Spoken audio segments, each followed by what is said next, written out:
ARC McQueen, I've done a full English for you. There's a bit of black pudding in there. She'll get your motor running in no time. That's very good of you, Diane. Well, it was no problem. Well, apart from the eggs, they're broke as usual. I don't just mean the breakfast, although that's lovely of you, but it's this bike ride. And are you sure you want to do this? You were very nervous last time, remember? Of course I do. I'm all pinned up. Can't wait to feel the wind running through my hair. Well, I wouldn't want to think you were humouring me. I mean, if that's the case, please say so and we can easily call it off. When I say I'm going to do something, I do it, you daft beggar. I'm looking forward to it. Now get that grub down your neck. We've got a bike to ride.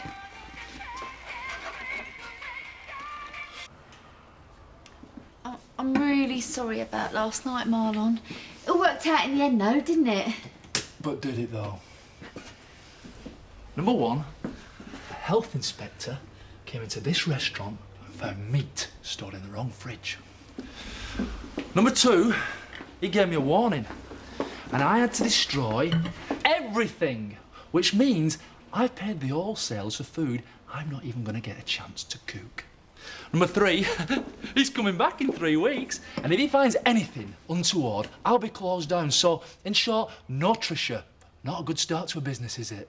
I know, Marlon, but I did think he was the Home Office fella. Never mind all that. I want to make this place a success. It's for you as much as it is for me, you know. You seem to care more about Jason and Joel than you do about our livelihood. Marlon, I thought I was going to get into trouble. Oh, come on, Marlon. I don't want us to spend New Year all moody with each other. Please, Marlon, forgive me. Go on, give us a kiss.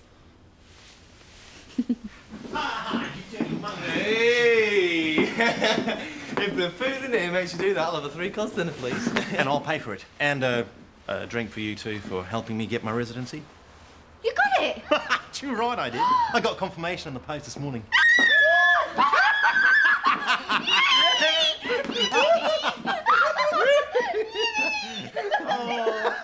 Well, I know I've been on edge lately. Every time I convince myself Harvey's going to be all right, something goes wrong and Two-Face comes back. Hiya. And Two-Face comes back. Well, I don't think I could deal with it if Harvey slipped again. Well, listen, next week. Well, seeing as there's now happening here, I'll get myself off to work, shall I? Why do you have to work today? Because I'm bored out my brains, Chris. And it'll be extra cash. You don't get to look this good for free, you know. If you want money, you just ask for it. Listen, next week is our press party at Gotham Gardens. I want you to come. Morning, Marlon. Morning, Eric. How rude of me. I haven't asked how your new enterprise is doing. Very well, thanks for asking. Bye, Eric. Profits are up, are they? Very healthy. Good, and plenty of clientele. They're breaking down the doors to get in. Good, good, good. No awkward customers recently? All satisfied. Are you sure? Well, you know what it's like running a restaurant. I've had no complaints. No one coming in that you just can't please? No one like that coming in recently? You sent round the health inspector, you dirty... You forget, Marlon. My position on the council ensures that I have lots of contacts in all the right places. Always keep your eyes open. And on the job.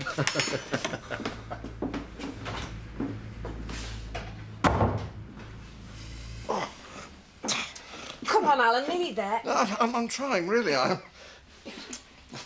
I'll come back later when you've finished. No business of mine what goes on behind closed doors. So what's it doing wide open, then? I was just trying to zip up my leathers, Betty. Too many Christmas puddings. Oh, they all say that, love. Breathe in. Mum, see what my Ashley gave me for my birthday? Oh, that's lovely. Betty, hold that right. Look at the workmanship in there. Belonged to Ashley's mother. And there's this from me and this from Alan. Here we are. Da-da! And I made her a cake and I haven't burnt the bottom. Now, make a wish. I always want to know what people wish for, even though they shouldn't tell you or you don't get the wish. I asked for the same thing I used to ask for when I was little. And what's that, sweetheart? That my dad was with me on my birthday. I'm sorry, Mum. I'm just a bit... Well, I wasn't expecting all of this. Well, you can have your dad with you, in a way. He gave me this to pass on to you, but I was just waiting for the right time, though. Oh, Mum. This is the first time you've ever given me a present from my dad. Yeah, I know.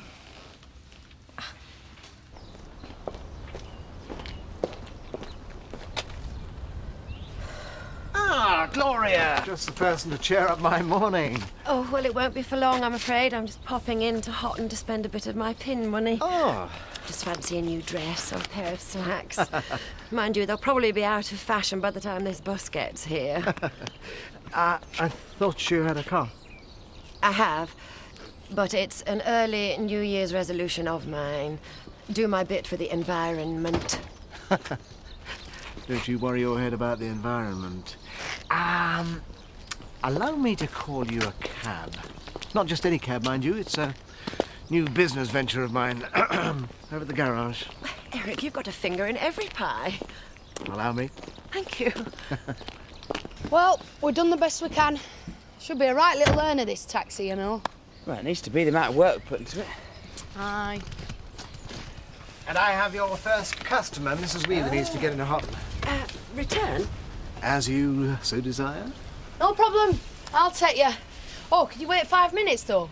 I suppose so. First rule of taxi business, never keep your customers waiting. Yeah, we know that, but we've got to get Alan's bike ready outside the Woolpack for him. Give him a bit of a send-off.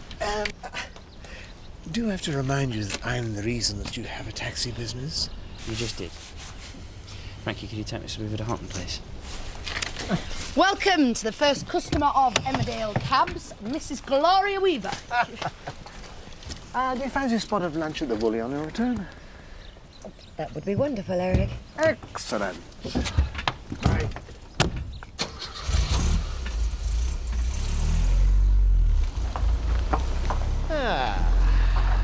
Well, I'd love to stay and chat, Eric, but got to get Alan's bike sorted. Yes, of course. I wouldn't miss it for the world. Well, I must say, Alan, you certainly look the part.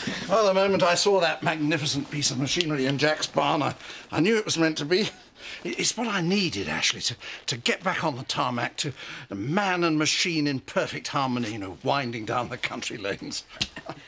But Barry Sheen's quaking in his boots. Mum's ready? Oh, way. Now, are you sure you couldn't manage to get another jumper on? I don't want to catch a chill anywhere, do I? No. I'll see you outside in a tick. Go and get it warmed up for me. Come on, Alan. I can't believe you're getting in that sidecar, though. You were never a speed freak, Mum. I know. I've never been the same since I came over all unnecessary once when your father pushed me on the waltzers. You sure you know what you're doing? No. I'm not sure about any of this, if the truth be told. What about? The bike ride or Alan? Oh, come on, love. We can't keep Alan waiting. Did you catch all that, Bet? Or shall I have it typed up for you?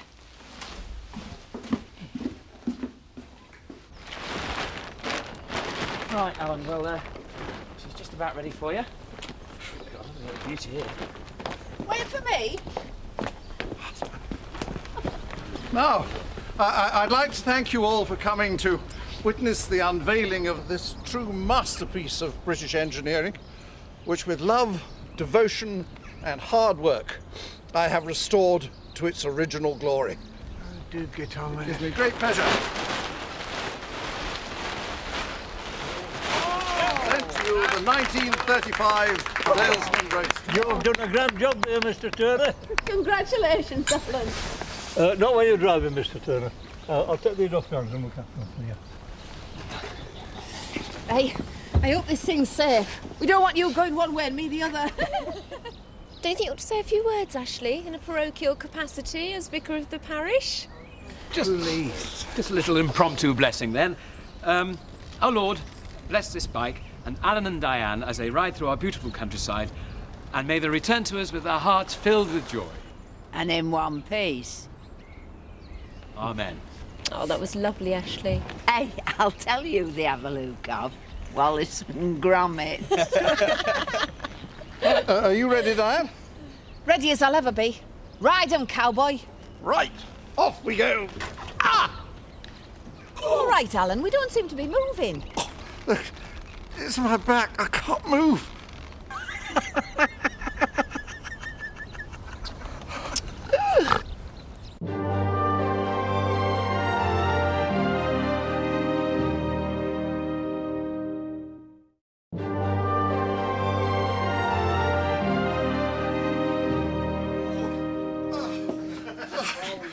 I never believe it.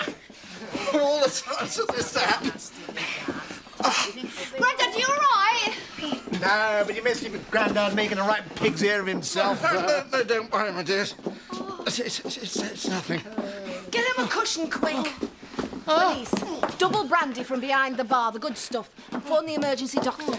No, you want to get him to see one of them bad doctors. He could wake up in the morning paralysed. You'd think you'd know better at your age. And anyone else who isn't related, get out of here and let the man have some air to breathe. All right. Oh. Right. I hope you're soon back on your feet again, Alan. And I hope it's not too painful. When I'm past 60, I started getting twinges in parts that I didn't even know I had. He's going to be all right, ain't he, Diane? Of course he is. You're as strong as an ox, aren't you, Alan? My bike. I don't want that left out. Oh, don't worry about that stupid thing. It's because of that you're sat here. Never mind about that. I got Scott to take it back to the garage. You just concentrate on getting better. And let's get you up them stairs. Oh, don't you think we should keep him on the sofa? No, he really should be in bed, Tricia.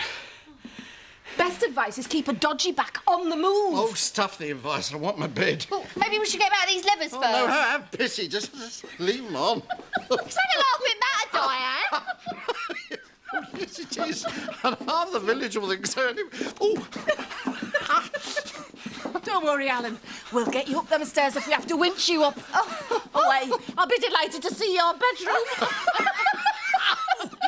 Don't make me laugh. Oh, God, it hurts.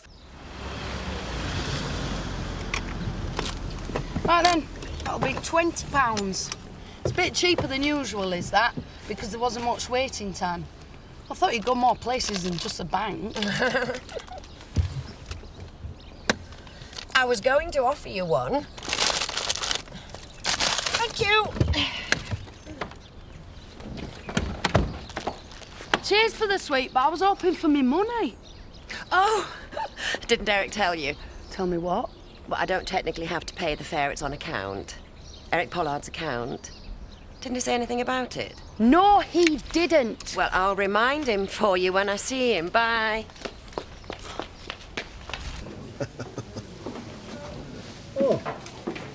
Another scotch, please, and whatever the delightful Glory would like. I could manage a fresh orange juice. Thank you, Eric. Thank you, Bernice. You never guess what you missed. Oh, do fill me in. Hey, your granddad will be okay. I once put my back out. Oh, yeah? Yeah, I rolled a big tube and came off my board. He hit a big wave when he was surfing. I was laid crook for 2 weeks, but you get over it. Come on, Tricia. Cheer up. Joel's here to stay. Yeah, and it wouldn't have happened if it wasn't for you. You don't realise how much this means to us. Oh, come here, you soppy old so-and-so. Can I buy the missus a drink? And get one in for Marlon, too. He is coming, isn't he? Oh, don't worry about him. But I think I'm going to push the boat out. I'll have a pina colada, please. Ooh. I do hope Alan gets better. But I am surprised at Ashley. I mean, blessing a few sheep and a couple of cabbages at Harvest Festival's all well and good, but blessing a bike? I don't think I approve. He's not been the same since he got married. Oh. Drinks. Enjoy. Thank you. You were rather quick in town. I was expecting to see you struggling back with bags of designer clothes. Yes. Well, as soon as I saw the clothes in my usual boutiques, I realised this season's shades weren't really suited to my colouring. Oh, well, that's a shame. I was looking forward to a nice little fashion show. Well, I was once mistaken for Twiggy in Leeds Market in 1971. Good heavens. Although the gentleman in question did apologise and explained he suffered from glaucoma. Well, I hope Alan gets his eyes tested and his brain if he's hoping to get on that bike again. You should look after yourself at that age, shouldn't you, Eric? He's got a few more years on me, you know. Really? Yeah, there's plenty more wind in my sails, I'll tell you. Yes, sure there is. I'm telling you, Scott, it's not on. Don't worry about it, Frankie, all right? We'll get the money off and pull out. I'm not a chauffeur service anymore. Yeah, I know you're not, but just chill out, will you? One of these days, I'm gonna get him sorted. Diane, is my granddad all right? Please don't tell me it's anything serious. Hope he hasn't hurt anything more than his pride. No, Pet. The doctor says he's just pulled a muscle. Few days R&R, bit of mobility as and when, it'll be good as new. It's wonderful news, isn't it, Tricia? Can she pop up and see him, Mum? She's been fretting non-stop down here. Oh, he's just having a little snooze, Tricia. Give him a bit longer. I thought you were taking him up another brandy. No, love, this is for me. All this toing and froing up and down the stairs being a nursemaid gives you a bit of a thirst. So, when can we expect Easy Rider to get on the road again, eh? He'll be back on his bike, Eric, don't you worry. Oh, I'm not worried. But if he's considering selling and telling the good news, I'll take it off his hands. Alan won't be selling his bike. Ah. Well, tell him I'll pay double to see the trick again. Listen here, face ache. At least Alan's laid out up there because he believed in and loved something. What do you believe in? What do you love? Eh, Eric? Taking pleasure in other people's misfortunes. Hey, I didn't come in here... That's your forte, that is. At least Alan's got people around him who care about him and will sit beside him when he's laid out in pain. Who'll be sat with you this New Year's Eve, eh? Answer me that. Not standing in here listening to your tripe. Quite right, Eric. I do think she was being a bit harsh. Harsh, harsh! You want to see me when I'm really angry? Well said! Oh, that's been boiling up in my belly all day, there has. I'm pig sick of his snide remarks. Bernice, can I've got it ready for you. You've been standing up for that man all day long. Alan would be proud of such passionate loyalty. Wouldn't he?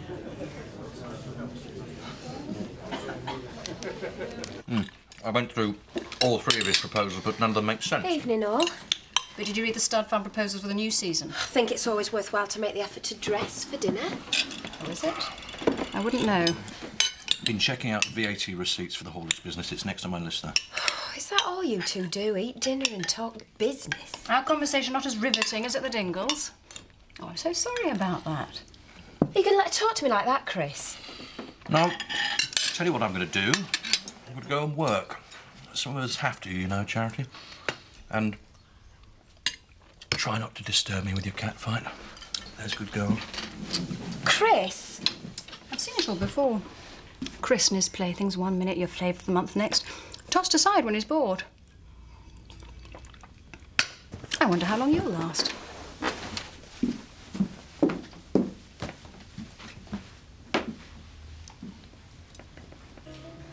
Oh, not so tight, Marlon.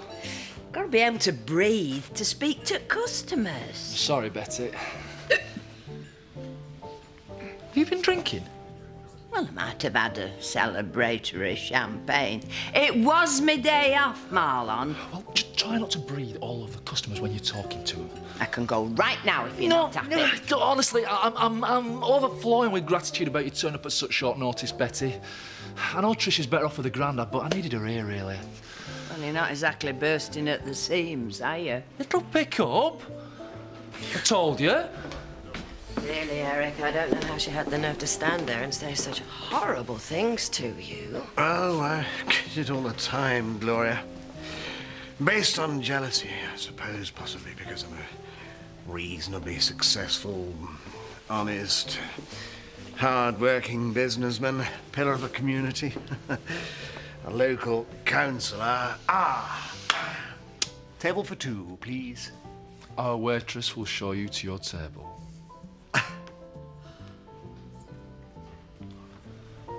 Thank you.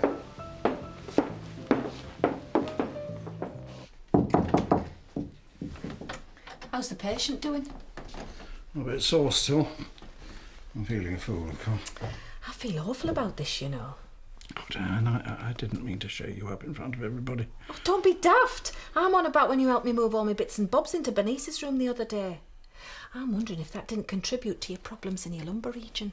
It's got nothing to do with it. All because I was so eager to get that damn bike started. In consequence, I made laughing stocks of the pair of us. Will you stop going on about that? But it's true. I don't want you looking on me as some old codger who was showing off and got a pulled muscle in return. You're not old. Neither am I. Never mind the autumn of your years. You haven't left the summer yet. Now, the doctor said you've got to get a little rest and then get mobile. So I tell you what to do, Alan Turner. As soon as you're fit, you're up and at 'em. No use sat up here moping, wondering what folk are thinking. Anyway, let's face it, Alan. They'll soon forget about it and have some other beggar to talk about. Yes, you're right. As always. Of course I am.